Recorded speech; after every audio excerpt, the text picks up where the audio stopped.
Família abençoada. Amado, fica à vontade aí. 8 horas, mais 10 para 9, 9 horas, fica à vontade aí. Isso. Boa noite, queridos. Graça e paz em Cristo Jesus. Amém. Quero agradecer já demais a honra e o convite de estar aqui com vocês, porque para a festa ninguém convida quem não gosta, não é isso? Se eu fosse parente ainda, né? Porque de vez em quando você faz uma festa e tem aquele parente chato. Quem tem parente chato na família? Fala a verdade, que a gente não pode mentir.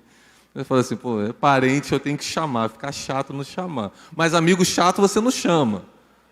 Né? Então, se eu estou aqui, porque fui como um convidado querido e me sinto muito amado, muito querido. Quero louvar o Senhor por essa igreja, pelo pastor Renê, esse pastor carinhoso que vocês têm, esse homem que exala amor em todos os momentos, já esteve conosco várias vezes. Quero agradecer os meus amigos que fizeram um curso de formação ministerial conosco, me receberam muito bem aqui, e que hoje estão fazendo aniversário também junto com a igreja. E a oportunidade tem de estar com a minha esposa aqui, né, minha amada e querida, que sempre me acompanha, e quando não, eu a acompanho. Bom, gostaria de compartilhar uma palavra com vocês aqui. Para isso, gostaria que vocês abrissem a Bíblia no Evangelho de Marcos, capítulo 1, versículo 1. Tenho certeza que Deus já está aqui nesse lugar.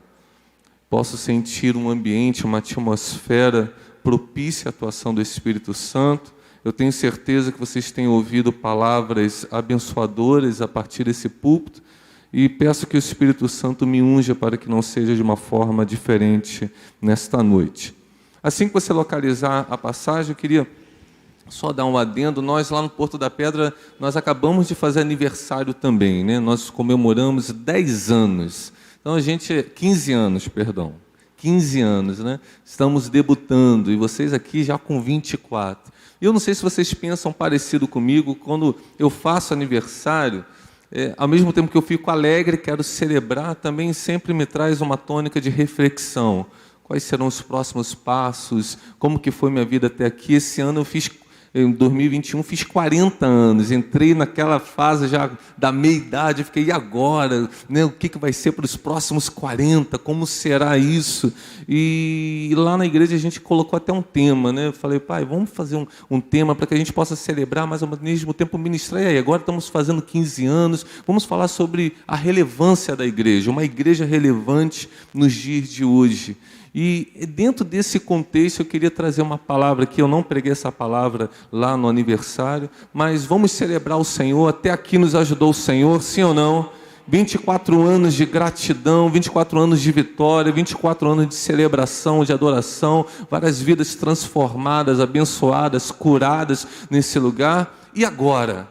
Para onde vamos? Né? O que o Senhor tem para nós hoje? É dentro desse contexto que eu queria meditar na palavra de Deus com vocês. E assim diz o Evangelho de Marcos, capítulo 1, a partir do versículo 1.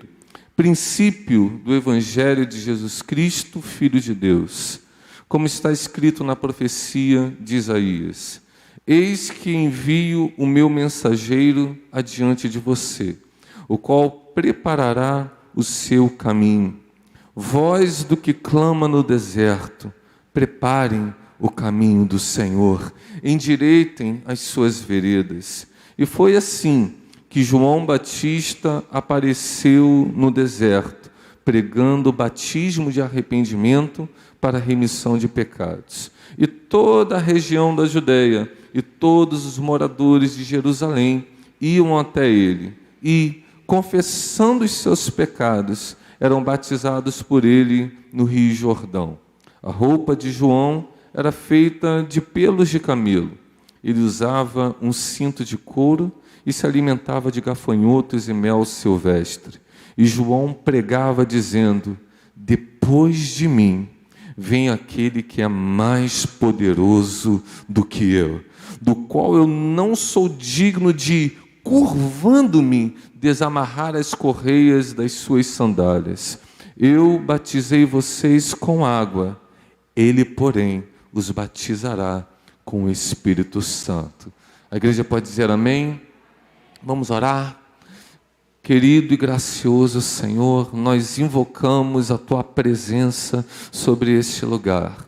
Nós nos submetemos à unção do Espírito Santo.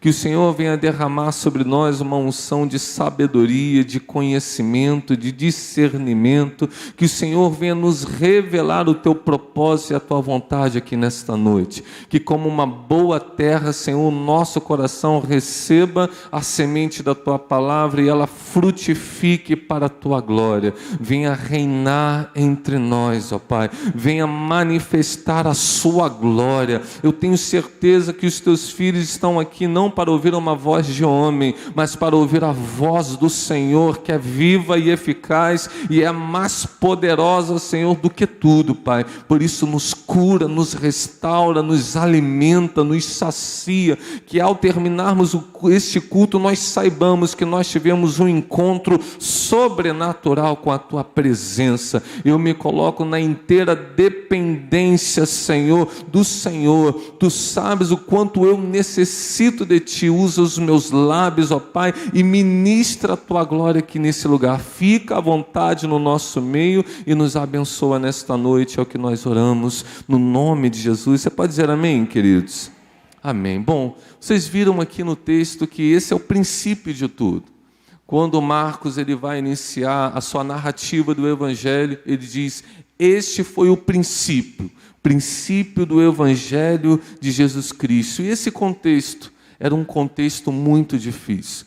Conforme vocês sabem, nós estamos falando de 2020, cerca de 2000 anos atrás, quando o Império Romano, então, havia tomado conta de praticamente todo mundo conhecido, todo mundo desbravado. Israel não tinha sido diferente. Ele não havia escapado do domínio romano. Agora, aquela nação conhecida como a nação, o povo de Deus, aquela nação que era uma nação sacerdotal, ela estava tomada por um povo pagão. O Império Romano havia tomado conta da economia, da política, da sociedade, e agora Israel estava subjugada ao domínio do Império Romano. Eram dias difíceis, embora o Israel tivesse alguma liberdade religiosa, eles não tinham liberdade econômica e social e política alguma. Eles eram completamente submetidos ao Império de Roma. Era um tempo em que a lepra estava quase que no seu auge de contaminação. Era um tempo de muita pobreza. Quanto é que as multidões que acompanhavam Jesus eram essencialmente uma multidão de famintos e necessitados. Era um tempo muito difícil, um tempo de escassez, um tempo de privação, um tempo que já tinha se passado 400 anos em que nenhum profeta havia se levantado naquela terra. Então não bastasse, se fosse um tempo difícil na área social, na área econômica, na área financeira, ali, na área política, era também num momento espiritual de muita sombra, de muita nebulosidade, porque não havia uma voz profética sequer, não havia alguém que pudesse clamar, não havia alguém que pudesse se colocar na brecha. Era um tempo de escuridão, era um tempo de dúvida, era um tempo que pairava sobre aquela terra que Israel já estava ficando sem esperança. E eu não sei você, quando nós olhamos para a realidade de hoje, no ano de 2021, e a gente olha a realidade que nos cerca, é uma realidade um pouco parecida. Um tempo nebuloso, ninguém entende propriamente o que nós estamos vivendo. Fato é que nós estamos distanciados. Nós nunca imaginamos uma igreja em que as pessoas, uma igreja que se fala de comunhão. A gente está acostumado, a gente como um povo de nova vida, a gente gosta de abraçar, de estender a mão, de sorrir, de orar uns pelos outros, sim ou não, meu? E a gente está aqui de máscara. A gente está aqui sem poder fazer aquele abraço, aquela congregação solene. É um tempo difícil. O desemprego está em nível alarmante, mais de 14 milhões de desempregados, crise na saúde, crise na política, crise nos poderes, crise na sociedade, uma crise moral, uma crise espiritual. A resenha dos pastores é: meu povo não está vindo na igreja. Estamos com dificuldade, a gente só pode receber 1/3 da lotação, mesmo assim eles não vêm. As pessoas estão com medo, outras estão desanimadas, as outras estão enfraquecidas, e muitos estão com medo, muitos estão incertos, muitos estão com dúvida, muitos estão se sentindo solitários, muitos estão com medo do que vem por aí. É um tempo parecido com esse, mas é nesse tempo que o Senhor levantou um profeta no meio da terra. É nesse tempo, onde 400 anos havia passado, que Deus levantou João Batista para preparar o caminho do Senhor. E quando eu penso nesse texto, e quando eu penso em João Batista, eu faço uma analogia direta e muito clara com a igreja do Senhor. Eu queria perguntar, quantos são igrejas de Deus aqui nessa noite? Levanta as mãos e diga, eu sou igreja. Porque se João Batista ele tinha essa incumbência, essa missão de preparar o caminho daquele que haveria de salvar a humanidade, nós, a igreja, nós somos o João Batista de hoje. Somos nós que estamos com a missão de preparar o caminho para a volta do Senhor Jesus. Nós estamos aqui para preparar o caminho para aquele que há de vir de uma vez por todas, nos salvar desse mundo perdido e mal. Quantos creem nisso, digam amém. Então, dado que existe essa analogia clara, se João Batista conversa com a igreja, ele fala de uma igreja que prepara o caminho do Senhor, eu preciso extrair dos elementos de João Batista características que a igreja verdadeira e genuína precisa ter em dias tão difíceis quanto hoje. Por exemplo, quando eu olho para João Batista, eu vejo algo aqui muito interessante. No versículo 4 fala assim: e foi assim que João Batista apareceu no deserto.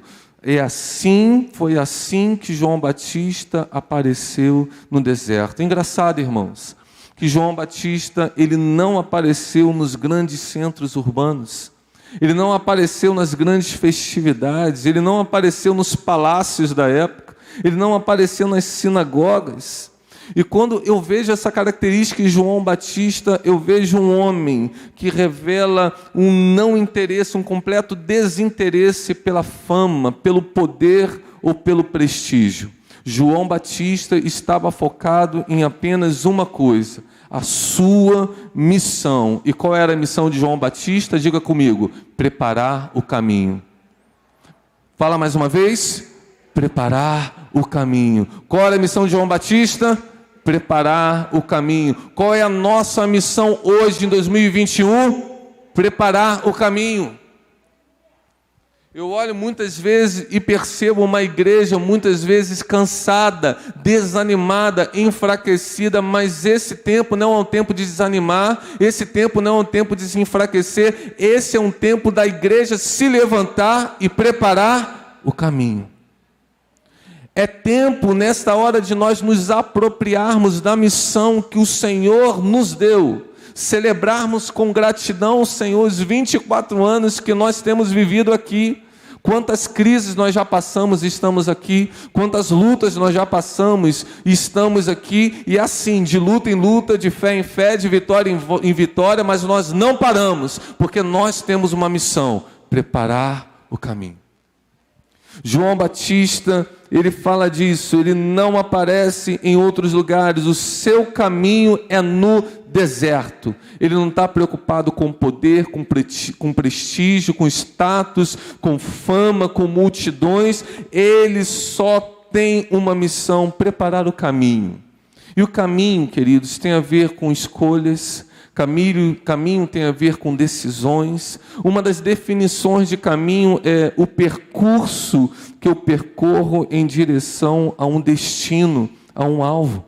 E a Bíblia, se você for reparar, está cheio de palavras que falam de caminhos. Você vê lá em Deuteronômio, quando Deus fala assim: olha, eu vou propor algo para vocês, eu tenho 2 caminhos, escolha, pois, a vida para que vocês vivam. Eu tenho um caminho da vida, eu tenho um caminho da morte, eu tenho um caminho da bênção e eu tenho um caminho da maldição.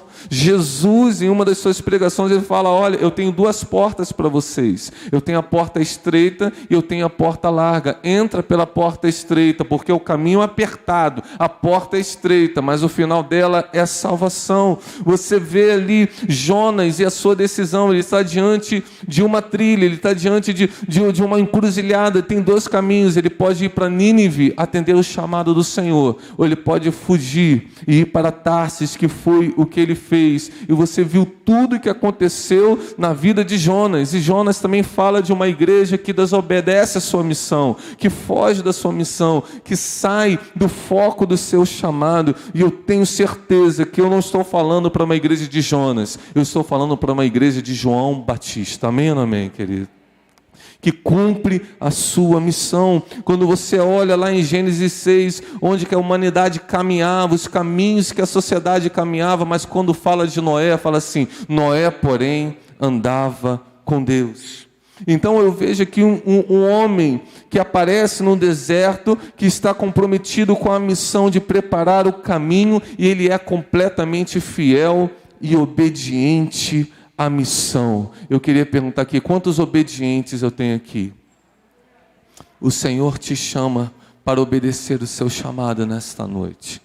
O Senhor te chama para obedecer a sua missão nessa noite. Eu sei que estamos vivendo dias difíceis, dias de privações, dias de sofrimentos, dias de luto, dias de muitas dificuldades, mas uma coisa o Senhor exige da sua igreja: cumpra a sua missão. Cumpra a sua missão. Preparem o caminho do Senhor. Obedeça, não faça como Jonas, não fuja do seu chamado. Pode ser algo difícil, pode ser um tempo difícil, mas Deus recompensa, porque a Bíblia diz que no Senhor o nosso trabalho não é vão. Amém ou não amém? Obedecer sempre vale a pena. Você concorda comigo? Eu me lembro de um conto muito antigo, que dizia: um homem comprou uma calça e ele tinha uma reunião muito importante, pastor. E só que precisava fazer bainha. Às vezes a gente compra calça e precisa fazer bainha, mas geralmente o homem não sabe fazer bainha. Eu não sei, o pastor Renê tem, parece ter jeito, sabe fazer bainha não? Eu não sei, aquele homem devia ser parecido comigo. Ele compra a calça, leva para casa e fala assim: amor, esposa, você poderia cortar 3 dedinhos e fazer uma bainha para mim? Ela: claro, amor, deixa a calça aí que eu já vou fazer. Só que ele tinha hora, e está vendo que o tempo está passando, e a esposa não tinha feito a bainha. Ele pega a calça e leva para sua filha: filha, papai está atrasado, preciso fazer uma bainha, tem que usar essa calça, você faz a bainha aí rapidinho? Claro, pai, deixa comigo, vou fazer. E adivinha, ela não fez. Então ele teve uma grande ideia: eu já sei, vou levar para minha sogra. Pega a calça, leva para a sogra, e adivinha, o que a sogra fez? Fez a bainha na hora, irmãos. Eu não sei como é a sua sogra, mas essa, igual a minha, fez na hora. Sogra boa, fez a bainha na hora. Ele foi todo bobo, voltou para casa, deixou ali a bainha em cima assim, de um sofá e foi tomar banho. A esposa saiu da cozinha falando: meu marido pediu para eu fazer essa bainha, eu esqueci. Foi lá e cortou mais 3 dedos. E deixou lá em cima. E está ele se arrumando todo bobo para ir para a reunião, quando a filha saiu do quarto e passou em frente à calça, falou: meu pai pediu para fazer a bainha dessa calça e eu me esqueci. Foi lá e tirou mais 3 dedos. E o pai todo bobo saiu do quarto para só colocar a calça e ir embora. Quando foi vestir a calça, não era uma calça, era o quê, irmão? Era uma bermuda. Agora eu queria te perguntar uma coisa: a sogra obedeceu, entre aspas, o pedido do genro? Sim. A mãe fez o que o marido tinha pedido? Sim. Qual era o pedido? Fazer a bainha. A filha atendeu ao pedido do pai? Sim. Mas quem fez realmente a vontade daquele homem? A sogra. A obediência é exatamente assim. Não basta obedecer, tem que obedecer na hora. Porque muitas vezes a gente demora para cumprir a vontade do Senhor, obedece tardiamente E aí os danos muitas vezes são irreparáveis. Tem coisas na tua vida que o Senhor está pedindo para você abandonar, tem coisa na tua vida que o Senhor está pedindo para você tratar, e você está decidido a tratar, não agora. Mas eu vim aqui nessa noite para te falar, irmãos, obedeça agora. Cumpra o teu chamado agora. Cumpra a tua missão agora. Custe o que custar, obedeça na hora, para que você não tenha prejuízo na sua vida. Quem concorda com isso, diga amém. Amém. Continuando a caminhar nesse versículo 4, diz que ele apareceu no deserto e ele pregava batismo de arrependimento para remissão de pecados. João Batista aparece no deserto, no lugar onde ninguém quer ir, e ele está disposto a pregar o que ninguém quer ouvir. Ele prega batismo de arrependimento para remissão de pecados.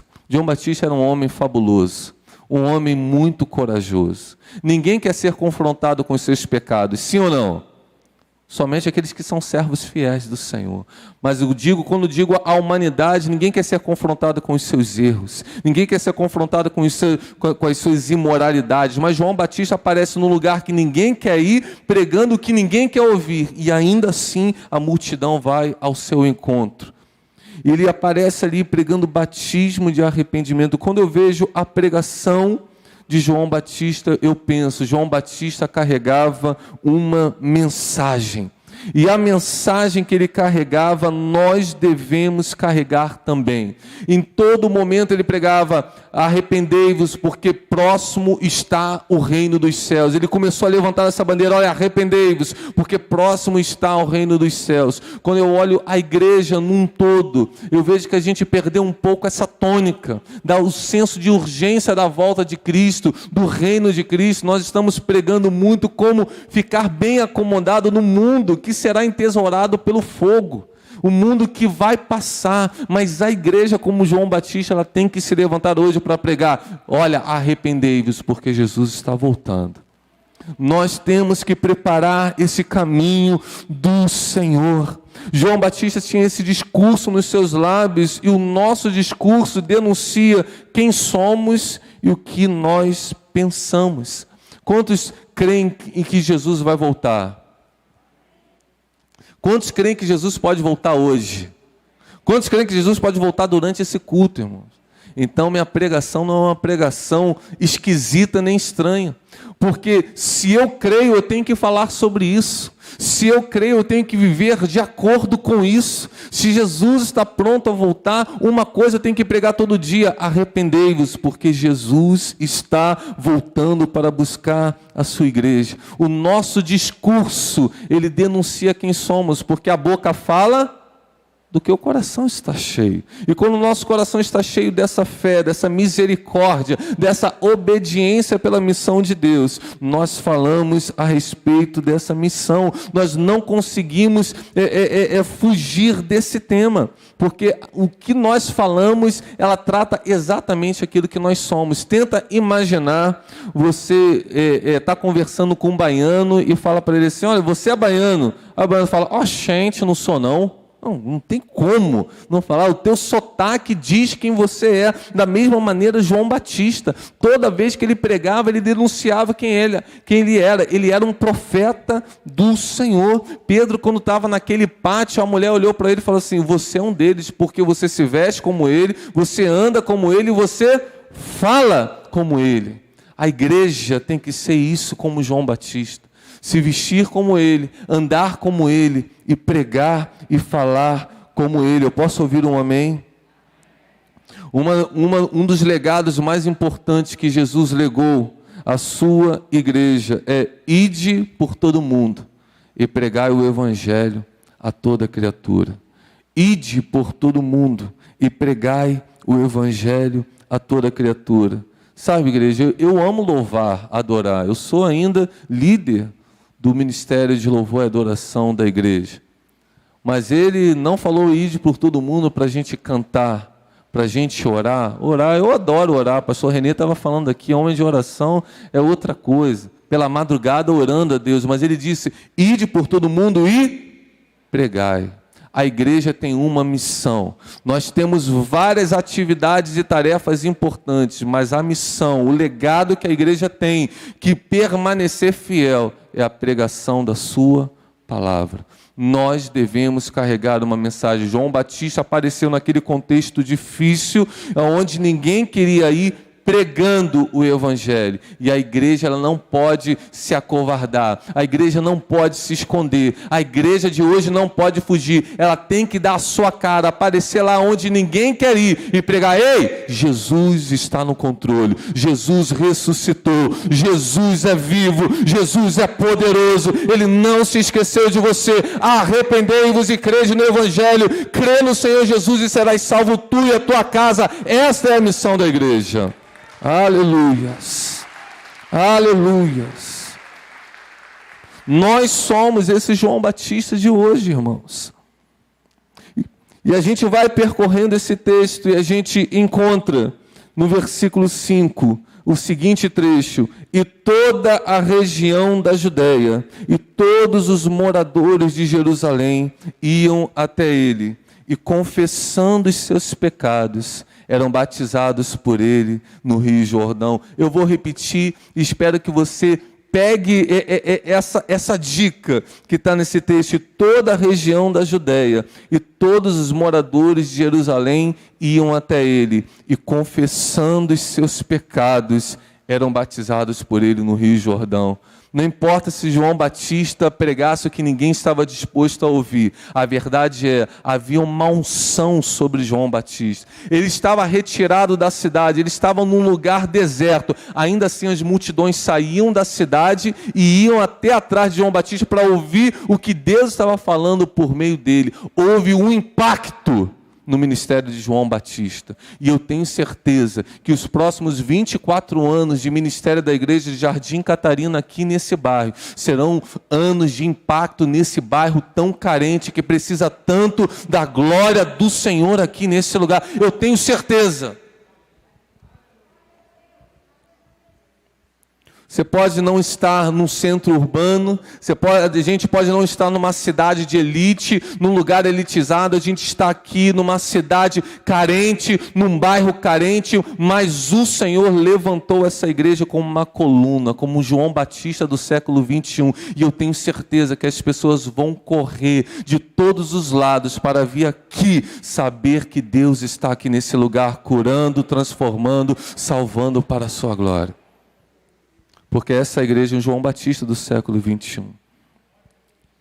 A gente continua percorrendo, e quando a gente chega no versículo 6, ele trata algo muito interessante. Ele diz: a roupa de João era feita de pelos de camelo, e ele usava um cinto de couro. Sabe, irmãos, eu sei que roupa é uma necessidade física, nós precisamos cobrir o nosso corpo. Nós precisamos aquecer o nosso corpo, mas roupa é mais do que uma necessidade. A roupa, ela trata de uma personalidade, ela também é uma questão de identidade. Apesar de nós não estarmos há 2000 anos atrás, todos nós estamos ou de malha ou de algodão, mas cada um está com uma cor, cada um está com estilo, não é? Está todo mundo aqui arrumado porque cada um tem um gosto. Tem uma preferência, tem gente que gosta de roupa mais social, tem gente que gosta de uma roupinha mais esporte, mais leve, tem gente que gosta de sapato social, outros de tênis, enfim. Roupa é uma questão que trata de personalidade e também trata de identidade. Se você entra num tribunal, você sabe quem é o juiz e quem é o assistente. Por quê? O juiz está vestido de uma forma especial. Se você está na rua, você olha alguém lá com uma roupinha de academia, você sabe que ele é um atleta, ele é um marombeiro, alguma coisa assim, porque a roupa dele diferencia ele dos demais, porque a roupa traz essa característica. Quando João Batista aparece, não com aqueles vestidos que eram característicos daquela época, mas vestido com pelos de camelo, com um cinto de couro, na verdade ele está dizendo assim: eu não sou regido pelos modismos do mundo. Eu tenho uma consciência própria. Eu não sou uma pessoa manipulada. Eu sou alguém que é dirigido inteiramente pelos padrões das Escrituras Sagradas ou da Palavra de Deus. Apesar de ser uma roupa que era uma contracultura naquela época, o que ele estava fazendo, na verdade, é criticando, assumindo uma postura de contra aos modismos daquela época. E a Bíblia nos convida a esse contexto. A Bíblia nos convida em Romanos 12, 2, por exemplo, a gente não se conformar com os padrões desse mundo, mas deixar que Deus nos transforme pela renovação da nossa mente, para que nós possamos experimentar qual é a boa, qual é a agradável e qual é a perfeita vontade de Deus. O Senhor está nos chamando nessa noite para que a gente possa renovar a nossa mente, para que a gente possa renegar o mundo, os seus padrões, e estarmos vestidos com vestes de santidade, com vestes de adoração, com vestes de louvor. Eu posso ouvir um amém da igreja? Porque lá em Apocalipse, quando João pergunta, e esses quem são vestidos de branco? O Senhor vai falar que são aqueles que foram fiéis durante a grande tribulação. Bem-aventurado aqueles que alvejaram suas vestiduras no sangue do Cordeiro.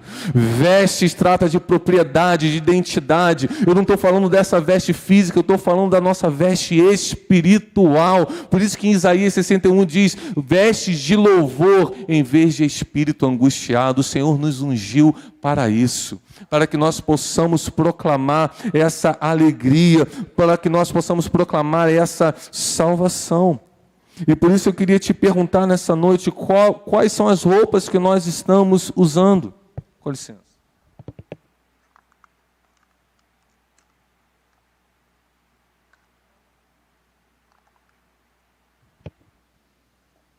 As roupas de Marcos capítulo 14, ou a de Efésios, capítulo 6. Em Marcos, capítulo 14, versículo 51, diz assim o texto: um jovem coberto unicamente com um lençol seguia Jesus. Eles o agarraram, mas ele largou o lençol e fugiu nu. Esse momento aqui é um momento que Jesus está sendo levado ao Monte Golgotá, lá ao Monte do Calvário, para que ele pudesse ser crucificado. E diz o texto, muitos teólogos afirmam que esse seria o próprio jovem Marcos, ainda muito novo. Ele sai de casa durante a noite vestido unicamente por um lençol. E no momento ali da perseguição, alguém agarra ele e diz assim, ei, você é um deles, ele foge. Ele foge nu e a roupa fica na mão da pessoa. Que tipo de roupa é essa? É uma roupa superficial. Por que Marcos não foi com uma roupa como nós aqui, ou como um vestido daquela época? Porque se alguém agarrasse ele, a roupa estava agarrada ao corpo. Se alguém tentar me agarrar aqui pela roupa, ele vai me segurar, porque a minha roupa está dentro de mim. Eu estou dentro da roupa e a roupa está comigo. Eu não consigo me largar, a não ser que eu rasgue aquilo tudo. Quando Marcos estava vestido de apenas um vestido, ele estava com uma roupa que ele pudesse escapar a qualquer momento. E quantos hoje estão dentro da igreja nesse momento, com uma superficialidade de evangelho, de conhecimento, de experiência, e a qualquer dificuldade, a qualquer perseguição, a qualquer momento de privação, ele não vem mais ao culto, ele pede licença do ministério, ele não tem mais como se engajar, ele não pode mais estar junto, ele foge no momento mais oportuno, mais conveniente. Por quê? Porque suas vestes não são vestes ainda, que são vestes de louvor, vestes de adoração, vestes de serviço, vestes de João Batista. Mas agora a gente pode escolher as vestes de Efésios 6, que diz, vistam-se, a partir do versículo 11, com toda a armadura de Deus, para poder ficar firmes contra as ciladas do diabo, porque a nossa luta não é contra o sangue e a carne, mas contra os principados e as potestades, contra os dominadores desse mundo tenebroso, contra as forças espirituais do mal nas regiões celestiais. Por isso, peguem toda a armadura de Deus, para que vocês possam resistir no dia mal, e depois de terem vencido tudo, permanecer inabaláveis. Portanto, fiquem firmes, cingindo-se com a verdade e vestindo a couraça da justiça, Tenha os pés calçados com a preparação do evangelho da paz, segurando sempre o escudo da fé, com o qual poderão apagar todos os dardos inflamados do maligno. Usem também o capacete da salvação e a espada do Espírito, que é a palavra de Deus. Essas são vestes de quem está preparado para ir para uma missão, para ir preparado para uma guerra. Olha que diferença, Marcos unicamente com um lençol próprio para fugir, e alguém aqui preparado para vestir para a guerra, com couraça, com capacete, com sandálias, com escudo. Ele está embranhado na missão, e eu tenho certeza que é isso que o Senhor espera de cada um de nós. E eu tenho certeza que é dessa forma que você está vestido nessa noite. Eu posso ouvir um amém? Glórias a Deus. Caminhando ainda no texto principal, ainda em Marcos capítulo 1, no versículo 6, ele vai dizer, depois das suas vestes, diz assim, e se alimentava, capítulo 1, versículo 6, parte B, e se alimentava de gafanhotos e mel silvestre, se alimentava de gafanhotos e mel silvestre. Glórias a Deus. Eu não sei qual é o seu tipo de dieta. Eu conheço um pouquinho da dieta do pastor Renê. Não é essa aqui, irmãos. Também não é a minha. Eu já tive oportunidade de visitar um país que gosta muito desses tipos de bicho lá na China, e não conseguia nem olhar para aquilo. Eu ficava assim, você não vai comer isso. E alguns comiam. Eu falei, meu Deus do céu, por favor, aonde que é o McDonald's mais próximo daqui? Porque é um tipo de alimentação muito estranho. Mas o fato aqui é que essa é uma analogia espiritual, porque a alimentação está associada ao sustento do corpo, mas também ao prazer dele. Alguém só come para sobreviver aqui ou não? Ou quando você gosta de comer uma comida gostosa, sim ou não? Porque comida é isso, eu preciso me alimentar, eu estou com fome, mas eu não quero comer uma comida ruim, quero comer uma comida gostosa. Então a alimentação está associada a esses dois aspectos, ao sustento do corpo e ao prazer físico também. Por isso uma das formas mais comuns de consagração é o quê? Eu vou fazer um jejum, eu vou me abster da comida.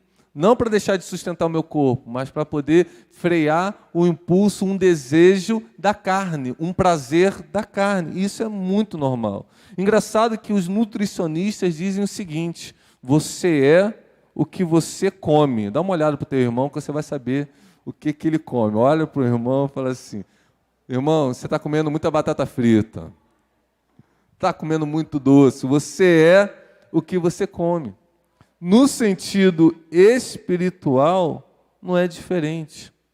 E eu te pergunto, a igreja de Cristo hoje tem se alimentado do quê? Olha o que Jesus nos ensina no Evangelho de João, capítulo 4, versículo 31. Logo após o encontro com a mulher samaritana, ele diz assim, enquanto isso, os discípulos pediam a Jesus, dizendo, mestre, come. Mas ele lhe disse, tenho para comer uma comida que vocês não conhecem. Então os discípulos começaram a dizer entre si, será que alguém lhe trouxe algo para comer? Jesus lhes declarou, a minha comida consiste em fazer a vontade daquele que me enviou e realizar a sua obra. Essa é a dieta da igreja. Essa era a dieta de Jesus, essa era a dieta de João Batista. Ele não estava preocupado com os prazeres da comida, ele estava preocupado em realizar a vontade de Deus. E Jesus disse, a minha comida consiste em fazer a vontade daquele que me enviou e realizar a sua obra. Essa é a dieta da igreja de Jesus Cristo hoje no século 21. Viver a vontade de Deus, estar no centro da vontade de Deus, obedecer o seu propósito, viver o seu propósito. A palavra de Deus é o nosso alimento. Jesus disse lá a Satanás no texto lá da tentação no deserto, em Mateus 4:4. Jesus, porém, respondeu, está escrito, o homem não viverá só de pão, mas de toda a palavra que procede da boca de Deus. Isto sim viverá o homem. Porque há tantos fracos hoje, porque há tantos desanimados nesse tempo de pandemia, porque há tantos desesperados, deprimidos e aflitos, porque está faltando uma dieta equilibrada, uma dieta da palavra de Deus. Homens e mulheres inflamados pela palavra de Deus, fazer como Ezequiel, pegar esse rolo aqui, comer o rolo de Deus, a palavra de Deus. É tempo de nos apegarmos à palavra. Aleluias, aleluias, porque Jesus disse: eu sou o pão vivo que desceu do céu, quem de mim se alimenta, por mim viverá, irmãos. Oh, aleluias. Aleluia. Irmãos, como seres humanos, a gente sente medo, sim ou não? Sim. A gente se sente muitas vezes debilitado? Sim. Às vezes se sente triste, angustiado? Sim. Mas quando nós estamos nos alimentando de Jesus, a gente não vive no medo, não vive na fraqueza, não vive na desesperança nem depressão, porque a palavra de Deus nos alimenta, nos sustenta e nos fortalece. Esse legado da palavra, da mensagem, ela tem que estar vivo na igreja em todos os momentos. Se tem algo que vai deixar a igreja viva pelos próximos 24 anos, no caso do Porto da Pedra, pelos próximos 15 anos, é a palavra do Senhor. A palavra do Senhor, o haja de Deus que traz à existência aquilo que não existe, a palavra de Deus que é viva, eficaz, ela é apta para discernir os pensamentos e propósitos do coração, a palavra que nos consola, que nos restaura, que nos levanta, que nos liberta, que nos encoraja, que nos transforma. A palavra. A palavra. Então acompanhe aqui comigo até agora. João Batista aparece num tempo difícil, de escuridão, e a igreja hoje está posicionada num tempo difícil, também de escuridão. João Batista aparece no deserto, num lugar de uma circunstância desfavorável, e a igreja também deve se posicionar neste lugar, onde ninguém está disposto a ir, onde há sequidão, onde há muita escassez, a igreja precisa se posicionar neste lugar. João Batista aparece lá no deserto pregando batismo e arrependimento de pecados, e a igreja precisa continuar viva na sua pregação, numa pregação cristocêntrica que traz a verdade da palavra e que mude a condição em que nós estamos vivendo. Eu posso ouvir um amém? João Batista aparece com uma veste diferente, e a igreja precisa estar vestida com veste de santidade, veste de louvor, veste de guerra, veste de serviço, pronta para a obra. João Batista aparece com uma dieta diferente, e a igreja precisa estar alimentada e sustentada pelo poder da palavra. E depois disso tudo, esse texto encerra com a seguinte declaração nos versículos 7 e 8.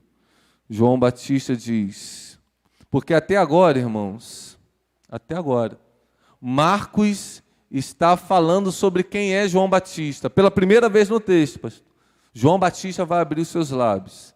E a primeira vez que ele abre os seus lábios é dessa forma. Versículos 7 e 8. E João pregava dizendo: depois de mim vem aquele que é mais poderoso do que eu. Por que ele está dizendo isso, irmãos? Porque João Batista, através do seu ministério, ele começou a crescer, as multidões começaram a acompanhar, o deserto, que era um lugar inabitável, começou a ficar cheio de gente, de todo tipo de gente, judeus, não judeus, romanos, soldados, todo mundo perguntando: como é que eu faço para ser salvo? Ele começou a batizar uma multidão de gente. João Batista não se empolgou com a fama. João Batista não se apegou a nenhum tipo de título. Aliás, quando o Evangelho de João vai falar de João Batista, e foram perguntar a ele: me diz, você é o Messias? Ele não negou, ele disse: eu não sou. Ele não era luz, disse João a respeito de João Batista. Pelo contrário, ele veio para testificar sobre a verdadeira luz, aquela que vem ao mundo e alumia a todo homem. João Batista diz: ei, vocês estão olhando para mim, está errado, eu não sou nada, eu só sou um preparador de caminho. Eu só sou um operário. Eu estou aqui para aterrar o caminho. Eu estou aqui só para nivelar o caminho. Eu só sou um agente da missão especial do reino dos céus. Quantos agentes eu tenho aqui? Aleluia. Depois de mim vem aquele que é mais poderoso do que eu, do qual não sou digno de, curvando-me, desamarrar as correias das suas sandálias. Eu batizei vocês aqui com água, mas ele vos batizará com fogo e com o Espírito Santo. Aleluia. João entendia a sua posição no reino. João entendia a sua importância, mas ele também entendia a sua insignificância. Ele era apenas aquele que preparava o caminho. Jesus é o maior, Jesus é o melhor, é tudo dele, por meio dele e para ele. Aleluias! Por isso ele afirmou com tanta categoria, com tanta ênfase: convém que ele cresça e que eu diminua. Uma posição de humildade, uma posição de firmeza, mas uma posição de humildade, de quebrantamento. Uma posição de liderança, mas uma posição de serviço. É isso que o Senhor espera da sua igreja hoje. Não uma igreja religiosa, dominadora, apenas institucionalizada, mas uma igreja que cumpra a sua missão com liderança, com grandeza, com firmeza, mas ao mesmo tempo com humildade, com singeleza, com quebrantamento, com serviço, com amor, com paixão, sabendo que a Ele seja a honra, a Ele seja a glória e a Ele seja todo o louvor pelos séculos dos séculos. Aleluias! Aleluias! João Batista entendia sua posição no reino. João Batista cumpriu a sua missão no reino. Ele diminuiu e Jesus cresceu. E por conta dele, Jesus pôde pregar, pôde curar, pôde fazer a sua missão, nos salvar, nos redimir, para que hoje nós pudéssemos estar aqui. A pergunta é, se João Batista fala de uma igreja que somos nós, que nós possamos também estar com essa mesma disposição, de ainda que nós venhamos a perder a cabeça ou a própria vida, porque Jesus tinha falado, se alguém quiser vir após mim, negue a si mesmo, tome a sua cruz e siga-me. Se alguém quiser salvar a sua vida, perdê-la-á, mas quem a perder por minha causa, este a salvará. João Batista estava disposto a renunciar tudo em sua vida para cumprir a sua missão. Isso fala da igreja de hoje. Uma igreja que nega a si mesmo, uma igreja que vive de uma forma obediente, com muita fidelidade e integridade, a missão que lhe é devida. Vamos juntos, Igreja Nova Vida e Jardim Catarina, preparar o caminho do Senhor. Porque aquele que disse, eu virei, certamente, sem demora, Ele virá. Quantos creem? Você pode se colocar de pé nessa hora em nome de Jesus? Glórias a Deus. Glórias a Deus. Queria que você colocasse a mão no teu coração, se for possível, se assim for da sua vontade.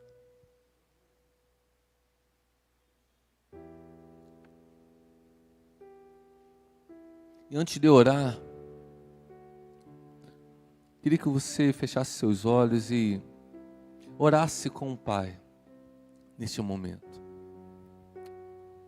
E você refletisse na sua vida, no seu papel nesta igreja e tudo aquilo que o Espírito Santo tem de vocacionado a fazer. E você se colocasse à disposição como João Batista se colocou.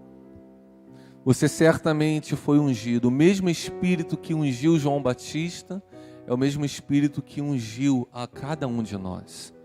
O mesmo Deus que vocacionou João Batista é o mesmo Deus que vocacionou a igreja de Nova Vida em Jardim Catarina. Ele tem uma missão para cada um de você em particular e de todos juntos aqui neste lugar. Que você possa neste momento agradecer ao Senhor por 24 anos de vitória, de crescimento aqui nesse lugar. Mas que você possa se colocar à disposição para que um novo ciclo de crescimento, de desenvolvimento, de florescimento e de frutificação possa acontecer a partir de agora. Deus está encorajando você, Deus está chamando você, Deus está te capacitando. Você pode falar que é apenas uma criança, mas Ele está te ungindo. Você pode falar que já passou do tempo, mas Ele quer te revelar coisas novas. Você pode se achar fraco, inadequado, o Moisés também se achava. Não é sobre você, é o que Ele faz na sua vida. E o Senhor escolheu esse lugar para ser casa de oração, para ser uma base missionária aqui nesse bairro, para ser um hospital aqui, para curar a muitos, para salvar a muitos, para libertar a muitos. Deus está nos levantando para, nesse tempo difícil, sermos os novos João Batistas desse século. Vamos orar ao Senhor. Gracioso Deus, bendito Pai, nós queremos louvar e agradecer o Teu nome. A Tua palavra foi pregada, Senhor, que eu te oro que neste momento o Teu Espírito possa sondar cada um, ó Pai, dos corações aqui presentes, ó Pai, ou assistindo em casa nesta hora. Que o Senhor venha tratar, que o Senhor venha encorajar, que o Senhor venha renovar, que o Senhor venha restaurar, que o Senhor venha fortalecer, que o Senhor venha nos vestir novamente com vestes de salvação, com vestes, Senhor, da armadura de um soldado habilitado para a guerra do Senhor. Pai, nós te agradecemos, ó Deus, neste último dia, por 24 anos de existência dessa igreja que o Senhor edificou sobre a rocha inabalável, igreja viva do Senhor, igreja gloriosa do Senhor. Quantos testemunhos, ó Pai, de fé e de vitória, ó Deus, existem aqui neste lugar, mas nós cremos que um novo tempo, coisas novas e ainda maiores, o Senhor deseja fazer aqui neste bairro, ainda nessa igreja, ainda nesse ministério. Por isso eu te peço que a unção e o poder e a graça do Espírito Santo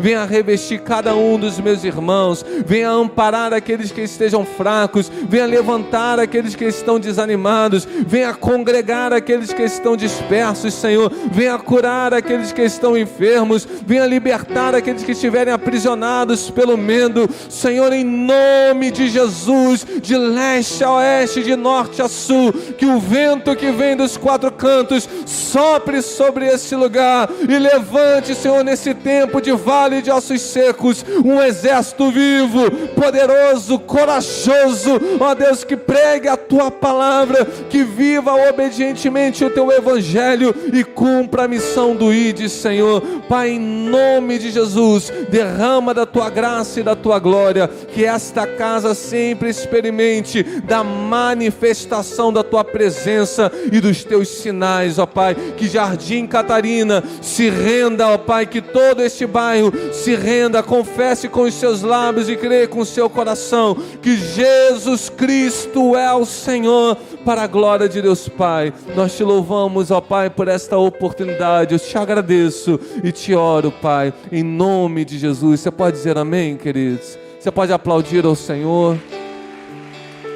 Glórias a Deus. A Ele a honra, a Ele a glória e a Ele todo o louvor. Parabéns, queridos, parabéns para vocês. Vocês são lindos demais. Obrigado pelo convite. Espero poder voltar outras vezes aqui e ser abençoado pelo carinho de vocês também. Deus abençoe a todos, rica e abundantemente. Obrigado, pastor.